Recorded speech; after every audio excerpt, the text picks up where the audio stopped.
We need abortion to save women's lives. While we begin here at 11 tonight with that breaking news out of Washington, an unprecedented leak from the Supreme Court. It sure is, and it now raises questions about the future of Roe versus Wade and what this means for abortion rights in our country. CBS 2's Dick Brennan in our newsroom with the latest on this. Dick?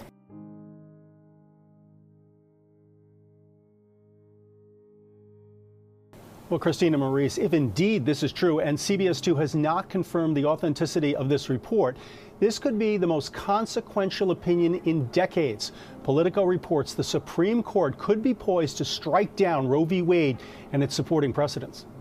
In the draft opinion leaked to Politico, Justice Samuel Alito wrote, "We hold that Roe and Casey must be overruled. It is time to heed the Constitution and return the issue of abortion to the people's elected representatives." The report says Justices Clarence Thomas, Brett Kavanaugh, Neil Gorsuch, and Amy Coney Barrett all voted to support the Alito opinion. Tonight, protesters gathered outside the U.S. Supreme Court. Roe has guaranteed women the right to an abortion, but this opinion would now say it's up to state legislatures. It should be clear that early drafts of opinions can change, so there's no guarantee that this is the final decision. Tonight, New York Governor Kathy Hochul called the news of the High Court's leaked decision a disgrace, adding, "We will fight it with everything we've got." And Governor Murphy in New Jersey added, "It's truly a dark day in America." Should it be? It's a game changer for America. It's a game changer for women and women's rights to control their own body. Delegate Tran. Yes, sir. How late in a pregnancy would your bill apply if a physician was simply willing to certify that the continuation of the pregnancy would impair the mental health of the woman? How late are we talking about? Well, so the way the suggestion that we've made in the bill is to say it's in the third trimester and at the, with the certification of the physician. So how late in the third trimester would you be able to do that? It's very unfortunate that our physicians, witnesses, were not able to attend today to speak specifically. No, I'm talking about your bill. How late in the third trimester could a physician perform an abortion if he indicated it would impair the mental health of the woman? Or physical health. Okay. Okay. I'm talking about the mental health. So, through the third trimester. The third trimester goes all the way up to 40 weeks. Okay. But to the end of the third trimester? Yep. I don't think we have a limit in the bill. So,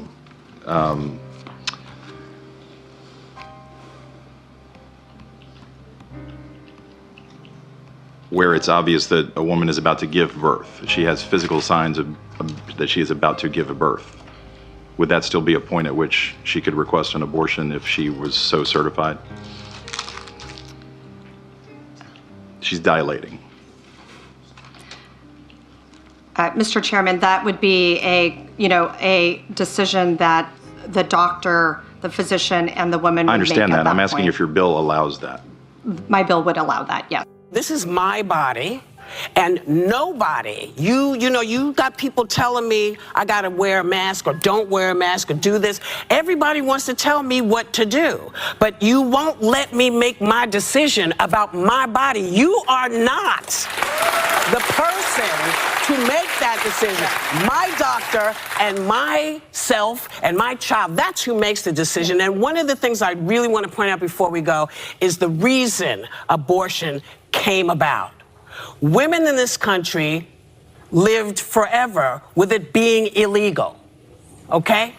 Women, when they decide something is not right for them, they're going to take it into their own hands. Well, we got tired of tripping over women in bathrooms, public bathrooms, who were giving themselves abortions because there was nowhere safe, nowhere clean, nowhere to go. This law came about because people wanted people to have somewhere safe and somewhere clean. It has nothing to do with your religion. This is not a religious issue. This is a human issue. If you care about me as a human being, you should know three things. Getting an abortion is not easy. Making that decision is not easy. You'll always be able to get an abortion because you'll be able to fly to one of what they're calling the 13 safe states, places that might continue to have abortion, like California or New York. But for a lot of vulnerable women, women who are poor, women of color, they will be forced to have pregnancies that they cannot afford to terminate, and pregnancies that will then turn into children. Women would lose access to abortion immediately and outright. Those Republican leaders who are trying to weaponize the use of the law against women, well, we say, how dare they? How dare they tell a woman what she can do and cannot do with her own body? How dare they? How dare they try to stop her from determining her own future? How dare they try to deny women their rights and their freedoms? Self and my child, that's who makes the decision. How are you feeling? I am angry. Angry and upset? Angry and upset and determined. The United States Congress can keep Roe versus Wade the law of the land. They just need to do it. I've never seen you so angry. You seem to be... This is what the Republicans have been working toward this day for decades. They have been out there plotting, carefully cultivating these Supreme Court justices so they could have a majority on the bench who would accomplish something that the majority of Americans do not want. 69% of people across this country, red states and blue states, old people and young people, want Roe versus Wade to maintain as the law of the land. We need to do that. And we have a right. Extremists, we've heard enough from the extremists. And we're tired of it. Thank you. Senator, does this open the door for you?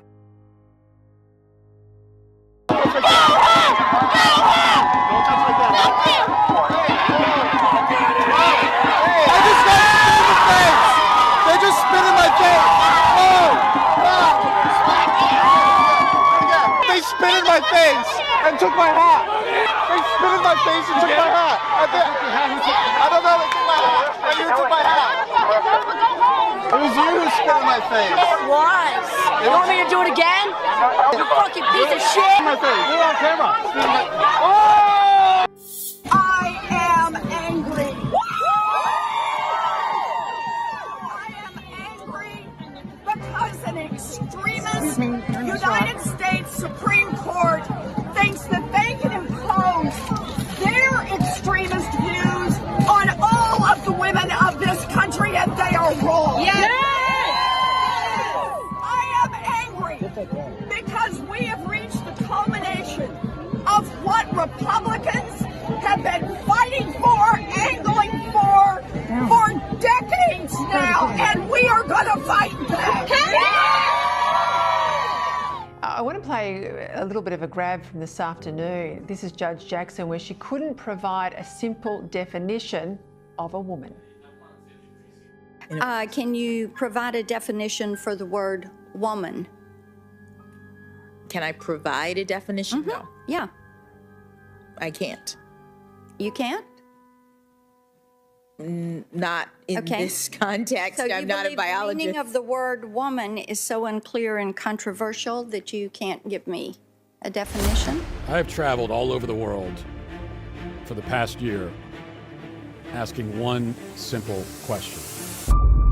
What is a woman?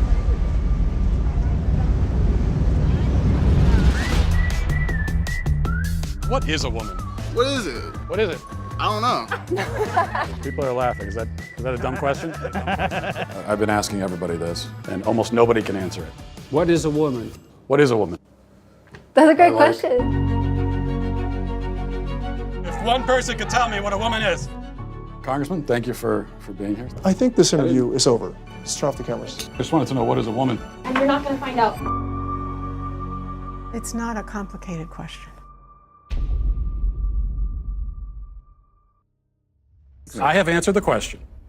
You stood up here and said trans women are women. Yes. Tell me what you mean. What is a woman? Womanhood is something that, just as Ethan explained, I cannot define because I am not But myself. you used the word, so what did you mean when you said trans women are women if you don't know what it means? Right? So here's the thing. So I do not define what a woman is because I do not identify as a woman. Womanhood is something that is an umbrella term. It includes people That describes what? People who identify as a woman. As a woman. What is that? Was to each their own. Each woman, each man, each person is going to have a different relation with their own gender identity and define it differently. That doesn't- And so I'm not trans asking for women are women too. Okay. And you want to hold on. Say it again. Trans You women want are to women. reduce. What, you listen, won't even listen. tell me You what the want to word reduce, means, though. So you that's want to the reduce problem. women. You want to reduce men down to maybe just their genetics, our genitals, No. our chromosomes, right? That's what you're What saying. you want to that do is that's what we what are at you the end of what the you day. want to do is appropriate women. You want to appropriate womanhood. Okay. And turn it into basically a costume that I can just be want to worn. read you this poster that I have because I hear a lot of pro-lifers say that life begins at conception. So my poster reads, "Life begins when you understand living women matter more than potential babies." What is it? What do you mean? If it's a potential baby, what is inside of a woman? It's a fetus? Is it living? No. How can it grow if it's not living? Actually, that's like saying if an acorn is a tree. When does the fetus become living? That's actually a good question, but that line... Yeah, of course, because you don't know it, because it's living. It's living. How about you let her speak? You're fundamentally denying science to validate your opinion. You actively deny science, ma'am. How am I denying? What science did I deny, Darby? Okay, so let's look at some posters over here. But you don't have to be here. I need you to tell me what science. You just made an accusation that I denied science. What science did I deny? That it's a child inside of you. It is a clump of cells when I'm a clump of cells. What makes me different? That you were born. You were born. So you don't. What you're arguing is that anything that is not born is not valuable of life. I did not say that. It's subjective. So when does a child or fetus or clump of cells, whatever you want to call it, when does this clump of cells or fetus become living? When it can sustain its own life. But when is that? When is the sustainability? No, when is sustainability? About like 30 weeks to born, Because how do you sustain life? Like my newborns aren't sustainable. You can't just have a newborn and they just like live on their own, right? Right. They're not sustainable. They need help and assistance to survive. So is a newborn not worthy of life? Is a newborn not worthy of life? I do have one thing to say to you. How is it that when my mom was in college 30 years ago, she was protesting the exact same thing that me and these wonderful other women and men on this side have been protesting? How is it? Why? Why are we still protesting? Why are we still having to talk about this issue? It is a basic human right to have an abortion, to have a choice. The reason we're still having the question is because some people don't want to accept the natural consequences of heterosexual sex and be inconvenienced by another human life and want to selfishly choose to end human life in order to have their whims met. That is why you're The still battle over arguing. abortion will be front and center this election season. Governor Hochul's campaign today released 2 digital ads supporting abortion rights. The future of Roe v. Wade is now seriously being threatened after the unprecedented leak of a Supreme Court draft opinion. ABC's Alex Perchet is live in Washington, D.C. with the very latest on the investigation and to who is behind the leak. Alex. Hey, Liz. So we're going to see a lot more ads heading up to these midterms about abortion. But we're also this afternoon getting a sense as to who's going to be heading up this investigation. It's about to fall to the High Court Marshal. Here in Washington, an investigation set to get underway over the leaked Supreme Court draft opinion overturning Roe v. Wade that's sending shockwaves around the country. Chief Justice John Roberts now calling on the Supreme Court's marshal, Gail Curley, to investigate the leak. The 5-4 draft opinion was authored by Justice Samuel Alito, who wrote Roe v. Wade must be overruled, and that the 1973 ruling was egregiously wrong from the start. The Chief Justice confirmed the authenticity of the leaked document first published by Politico, but insisted it was just a first draft and not a final opinion of the justices. President Biden is describing the opinion as a radical decision and warning if the draft becomes law, it could impact other freedoms. What happens if you have a state changes the law saying that children who are LGBTQ can't be in classrooms with other children?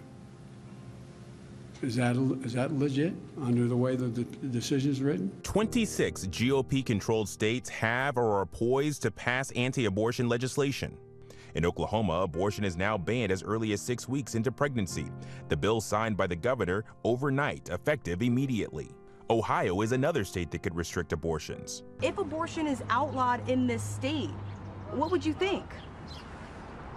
Well, I'd say they are denying us our rights.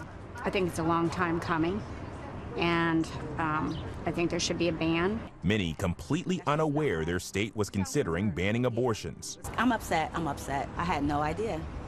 I haven't heard anything about it. Well, most people don't realize it, but any OBGYN has to learn how to do abortions in their residency program. You can opt out because of conscience, but I didn't because I was really very pro-abortion. I had had an abortion myself, and I didn't think any woman should have to bear a child she didn't want.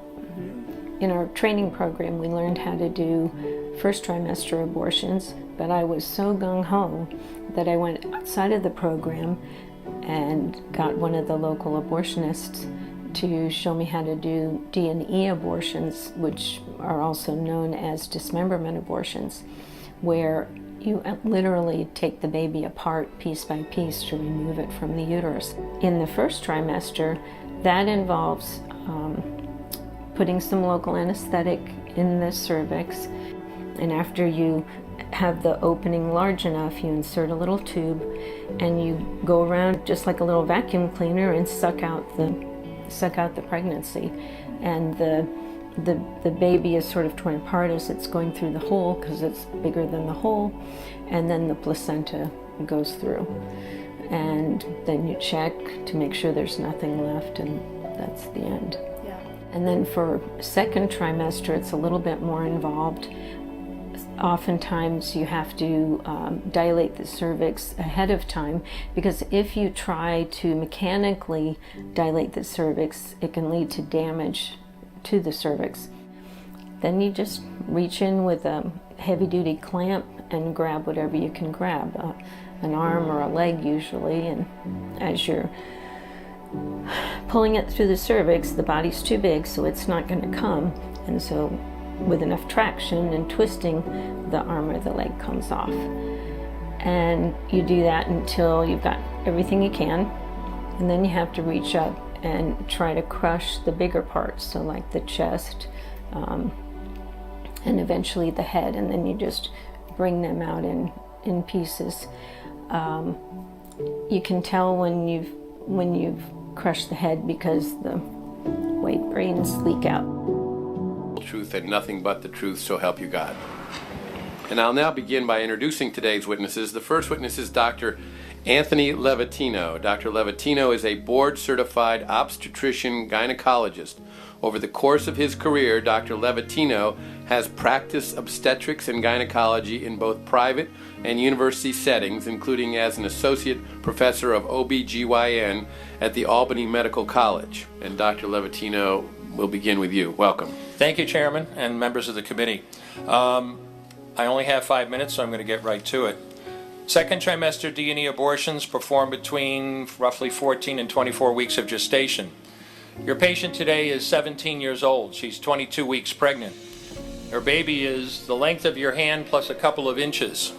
And she's been feeling her baby kick for the last several weeks, but she's asleep on an operating room table.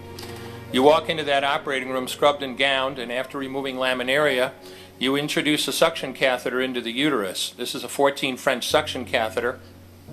If she were 12 weeks pregnant or less, basically the width of your hand or smaller, you could basically do the entire procedure with this. But babies this big don't fit through catheters this size. After suctioning the amniotic fluid out from around the baby, you introduce an instrument called the Sofer clamp. It's about 13 inches long. It's made of stainless steel. The business end of this clamp is about 2.5 inches long and 1/2 inch wide. There are rows of sharp teeth. This is a grasping instrument. When it gets a hold of something, it does not let go. A D&E procedure is a blind abortion, so picture yourself introducing this and grabbing anything you can blindly and pull, and I do mean hard, and out pops a leg about that big, which you put down on the table next to you. Reach in again, pull out an arm about the same length, which you put down on the table next to you. And use this instrument again and again to tear out the spine, the intestines, the heart and lungs. Head in the baby that size is about the size of a large plum. Can't see it, but you pretty good idea you got it if you've got your instrument around something and your fingers are spread about as far as they go. You know you did it right if you crush down on the instrument and white material runs out of the cervix. That was the baby's brains. Then you could pull out skull pieces. And you have a day like I had a lot of times. Sometimes a little face comes back and stares back at you. Congratulations, you just successfully performed a second trimester D&E abortion. You just affirmed her right to choose. One more question, Dr. Levatino. Why did you end your practice of doing abortions? I did over 1,200 abortions over a 4-year period in private practice, not counting the ones that I did during my training. I met my wife during my first year of training at Albany Medical Center. We got married about a year later and found that we had an infertility problem. After years of failed infertility treatment and several years trying to adopt a child, we were blessed with adopting a little girl that we named Heather in August of 1978. As sometimes happens in those situations, my wife got pregnant the very next month, and we had 2 children 10 months apart. 2 months short of my daughter Heather's 6th birthday, she was killed in an auto accident and literally died in her arms in the back of an ambulance. Anyone who has children might think they have some idea of what that feels like, but unless you've been through it yourself, you have no idea whatsoever. I know people find it hard to believe, but what do you do after disaster? You bury your child and then you go back to your life. And I don't remember exactly how long it was after my daughter died that I showed up at Albany Medical Center OR number 9 to perform my first second trimester D&E abortion. I wasn't thinking of it as anything special. This was routine to me. But I reached in, literally pulled out an arm or leg and got sick. You know, earlier on I described stacking up body parts on the side of the table. It's not to, gross people out, to use a simple term. When you do an abortion, you need to keep inventory. You have to make sure you get 2 arms and 2 legs and all the pieces. If you don't, your patient's going to come back infected, bleeding, or dead. So I soldiered on and finished that abortion. And I know it sounds, as I said, hard for people to believe, but I'm telling you straight up my experience. After over 1,200 abortions, first and second trimester up to 24 weeks and all the rest of it, and being very dedicated to it, for the first time in my life, I really looked. I really looked at that pile of body parts on the side of the table. And I didn't see her wonderful right to choose, and I didn't see all the money I just made. All I could see was somebody's son or daughter. And I stopped doing late-term abortions after that, and several months later stopped doing all abortions. Thank you.